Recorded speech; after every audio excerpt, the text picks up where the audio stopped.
আর এই মুহূর্তের অন্যতম বড় খবরের দিকে নজর রাখতেই হচ্ছে কমিশনের অ্যাডমিট আপত্তি খারিজ ফের একবার স্পষ্ট করলো শীর্ষ আদালত। আরও একবার আপনাদেরকে জানাবো, শীর্ষ আদালত সুপ্রিম কোর্টের তরফ থেকে স্পষ্ট করা হয়েছে কমিশনের অ্যাডমিট আপত্তি খারিজ। এসআইআর অ্যাডমিটে এখনো আপত্তি কমিশনের, আজ ফের আদালতে আপত্তি কমিশনের আপত্তি শুনল না সুপ্রিম কোর্ট। বয়স ও অভিভাবকের নামের জন্য অ্যাডমিট গ্রহণ ফের স্পষ্ট করলো সুপ্রিম কোর্ট।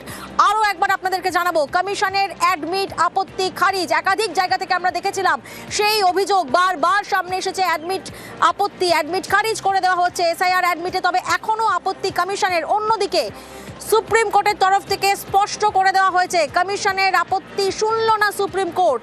বয়স ও অভিভাবকের নামের জন্য অ্যাডমিট কার্ড গ্রহণ করা হচ্ছে, কমিশনের আপত্তি শুনল না সুপ্রিম কোর্ট। আজ ফের আদালতে আপত্তি জানায় কমিশন। এসআইআর অ্যাডমিটে এখনো আপত্তি কমিশনের। যখন একদিকে এসআইআর অ্যাডমিটে এখনো আপত্তি কমিশনের, অন্যদিকে কমিশনের অ্যাডমিট আপত্তি খারিজ। মৈত্রীর প্রতিনিধি আমাদের সঙ্গে রয়েছেন। মৈত্রী, সুপ্রিম কোর্টের আজ অবস্থান কি ছিল এই অ্যাডমিট প্রসেস নিয়ে? দেখো, সুপ্রিম কোর্টের তরফ থেকে প্রাথমিকভাবে যখন কমিশনের তরফ থেকে আপত্তি জানানো হয় যে অ্যাডমিটকে ইন্ডিভিজুয়াল ডকুমেন্ট হিসাবে গ্রহণ করার ক্ষেত্রে যখন আপত্তি জানানো হয়, তখন সুপ্রিম কোর্টের বিচারপতি জয়মাল্য বাগচি তিনি বলেন যে অ্যাডমিট কার্ডটা এই কারণেই তারা অ্যালাউ করেছিলেন, তার কারণ